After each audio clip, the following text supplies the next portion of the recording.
This segment of our program introduces you to another member of the Gaisuka family.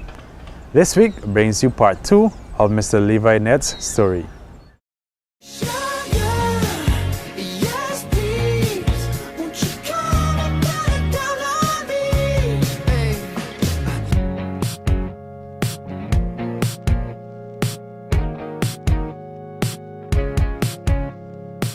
Sweet Stories is the segment of our program which takes you, our viewers, a little further into the lives of the people associated with sugar, highlighting their challenges, sources of strength, victories, and commitment to sugar. This week we conclude the story of our Students Affairs Officer at the Gaisuka Training Center, Mr. Levi Nedd, an accomplished athlete, singer, and social worker.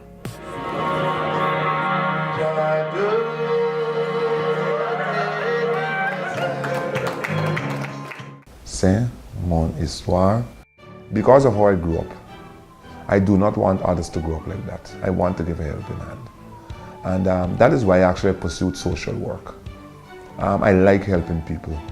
I don't think I have enemies, and I hope I'm not going overboard. But my motto is just doing good. And I've found that doing good, good is following me. I'm a team player. If I have to do all of it, I do all of it for the sake of others, and I move on. I don't complain. Don't complain. Mr. Nedd has an eventful life and shares his best memory thus far. My best memory, poverty. I lived by that rule. Many of us don't understand what poverty is, but I always remember this anecdote, this saying that I've had the blues of having no shoes, but when in the street I meet a man who hadn't any feet. So when I might have been saying that, I don't have shoes to put in my foot, there are people who don't have feet to put shoes on. And in as much I might talk about poverty, very bravely, very outwardly, there are others who were worse than me, but my times was, remember growing up and having to wear a set of uniform for 3 terms. I was matured, actually age 14, 15, and I still wore short pants and went to parties. I wore the hand-me-downs of shoes and so on for my brother. I'm more from the old school. The thank you, excuse me, pardon me, whatever and so on. And that is what it is all about. I enjoy doing that. I always remember that, what my mom did for me, because she worked with the British when they were in Ghana in the sugar plantation. And she learned a lot, all the social etiquettes and what have you and so on. And I had to go by that rule my time. And that is what I'm disseminating down to them now and teaching them. So I enjoy that. I reminisce a lot on that. He proudly reflects on his greatest achievement. The greatest of them was knowing to speak French, a foreign language, and having a stint at the international scene in football. I was once a goalkeeper in Martinique, and days where I learned to speak French extensively. Through the years, I've forgotten most of it, but I'm still there. I serve as an interpreter whenever we make overseas trips in French countries. Mr. Nedd has a zeal for working with young people, giving his time and energies in service as the Students Affairs Officer at the Gaisuka Training Center. He proudly recalls some of his achievements in this post. There are so many of them. Since 2002, I've attended batches from then. It's just over 1,000 that would have passed through my hands here, who I would have fathered. And I know lots of them, even until now, those who are married and have kids, they still keep in contact with me. If there are situations, they will still get on to me. If I'm in ways I can assist, a lot of them believe in me. A lot of the parents, I think, believe in me too. Even when there are issues at home, the parents would call to complain or to say, well, so. When these guys get married, I get numerous invitations, but I can't attend all the weddings, but I go to some of them and give my speeches and so on. Even when their wives give birth to kids and so on, they call, send the photographs. They'd even visit at times and bring the child for me to see. It's good to note that I can create an impact in people's lives. It's good to note. So I'm still in contact with them. Levi coordinates most of the sporting activities at the Apprentices Training Center. It's a collection of the institution itself. But just to say, when I came here on the 20th of October 2003, We had 3 trophies here. I can recall they're there, and then we started. The talent was there, the raw talent was there, just needed to be unearthed. Some persons may feel that it's not the right approach to have so much sports. But then, as I say, if you don't keep young people involved in using up their energies, and having them do things, you're in for a lot of problem. And my having to deal with over 100 persons and not having them into curtailed activities and into organized activities, I'm in trouble. Just leaving them in the wonderland. And that is why I started. Sports was there, as I said, but I just had to put a little bit more into it. Those trophies that you would see behind there predominantly would have been from camps that we went to and would have been tournaments that we've participated to. We are touted the #1 junior team in Guyana, and if not the #1 senior team, because we're also linked up with the PMTC alumni. So the past apprentices would still return and participate with the school in volleyball especially.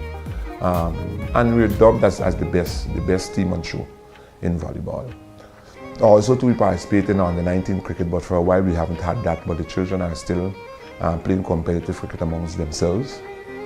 In basketball, in the background you would have seen a trophy, a prize, the possession, where we went to Georgetown and we won that tournament. Mr. Nedd continues to serve at the Kaisuko Training Center. There were times when I was advised to move off from Kaisuko. But to be honest with you, I couldn't see myself doing that. Kaisuko has the package. And where I lived, it was in close proximity to work. And then with the passing away of my father, I did not want to leave my stepmother alone. She's the person that did everything for me. From age 2, she sent me to school. There's some stories, if I tell you, you would rock back with laughter. But we lived together, her and I. And I wanted to see her go through life. I had opportunities to move on, but I told her, I said, look, ma'am, no, I'm going to stay. She's the reason for my being at Kaisuko. That is why I'm still here, because I had to do what I had to do with the understanding intention that one day I might get old too. And in Ghana, you would need that support and assistance. And the good book says that to honor your mother and your father, that your days may be long upon the land which the Lord thy God giveth thee. His singing ability, though inherited, was discovered in the church. My mom, my stepmom that I grew up with, she used to sing. I don't know, you guys would have probably heard about John Braffett. That's my relative. I am more or less from a singing family. But then I used to go to church a lot. I was a Sunday school teacher. I conformed in church for First Communion and so on. I was a Lutheran. And every Sunday mornings, especially when it rained, I had to sit with my mom, my dad, my stepbrother. He's a guitarist. He's somewhere in the States now. And we had to sing hymns, we had to sing songs. And not ordinary songs. I had to ensure that I can sing in the alto and the soprano and in the descant and all the other things. And there's where I started off. And suffice it to say, because of poverty to an extent, and I don't want to dwell on that too much, you found that one of my hobbies was reading. Any books I found, I read. Not having money to go to school and enjoy times with friends. So I looked at the other areas that I could have enjoyed myself. And I did a lot of reading. I turned out to be very good at English literature, which they now call the English B. And then I found myself started writing poems. I did poetry. Until now I write poems. And then I started composing songs, which was very simple for me. And then because I knew music, I added music to it. And there's where it started. I recall that in the 90s, the early 90s, when the chutney singing started in Guyana, when it was revamped, sort of, I was called upon to do so. And then it was said that I cannot make it. That was the views of persons. But then, being the person who likes to accept challenges, I took the bull by the horns and I turned up there and I placed second overall. And then I represented Guyana and Trinidad in the national chutney competition. To date, I've sung in the States, I've sung in Trinidad, I've sung in Suriname, I sang in Europe. And I have a reputation for singing there.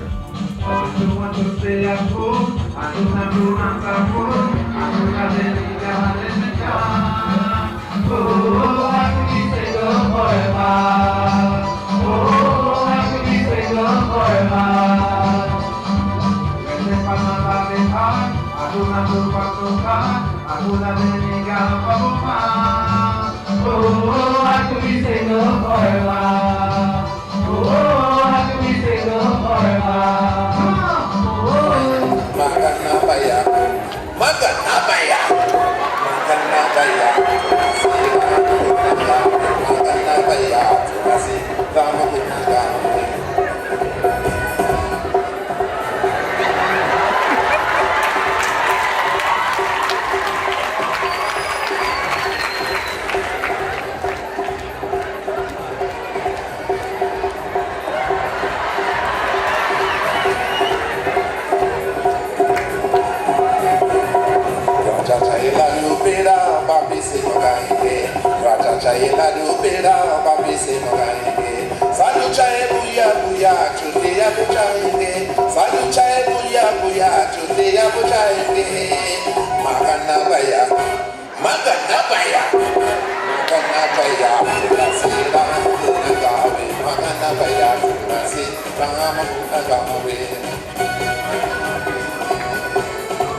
Undoubtedly, Mr. Nedd is talented and gifted, which provokes the question of whether he is still interested in pursuing a career in one of his other passions. Well, you're just beginning to twist my head again. When I was growing up, at one time I did boxing in school. Oh, it was excellent, and I said I wanted to be a boxer. And then another time I went on stage in school and I acted a play, and it was excellent, so I wanted to go to Hollywood. And then I sang and I had a standing ovation. That was in church. I had to sing the song 4 times. And I said, that's it, I'm going to be a singer, I'm going to sing. And then I played football and cricket, and I said, you know, I got to make the World Cup in one of these games. And this is where I'm started. I'm asking you not to let that happen again at this age. So all of the areas I would have checked out, and yes, I thought about singing. They say the older you get, the older the violin, the sweeter the tune. I still think I have a voice to contend with. But because of the work itself here, being a student affairs officer, had I not been here, I would have been traveling more than 31 countries now.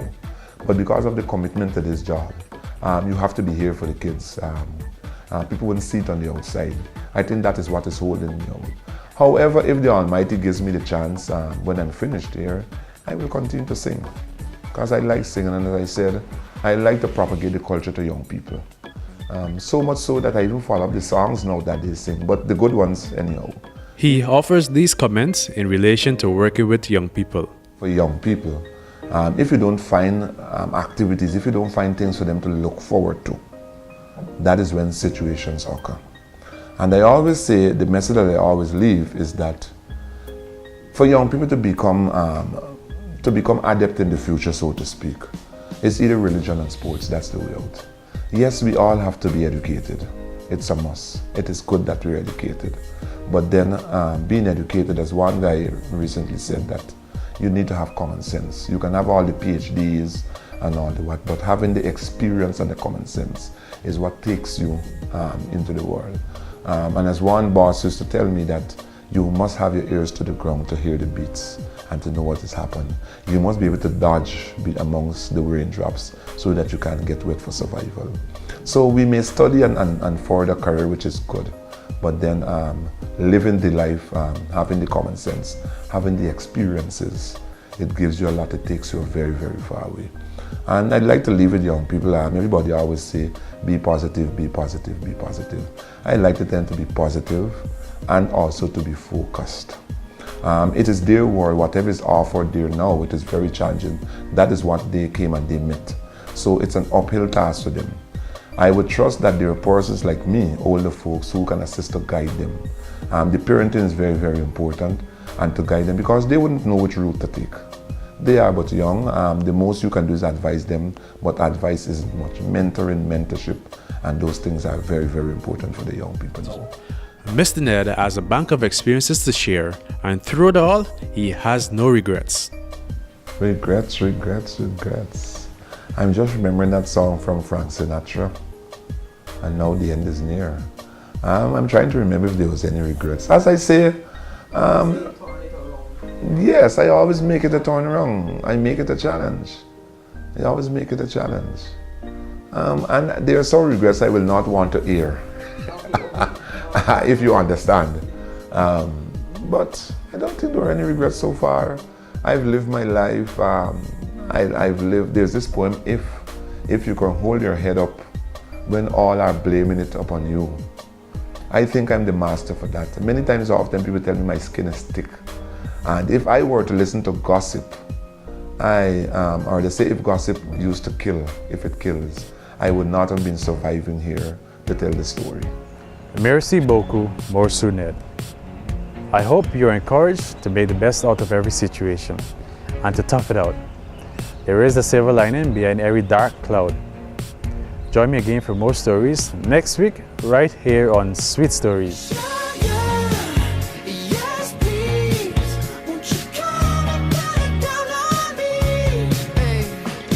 And that has brought us to the end of this week's program of Gaisuka Roundup. Thank you for staying tuned and do join us again next week. I'm your host, Curtis Sital. Goodbye.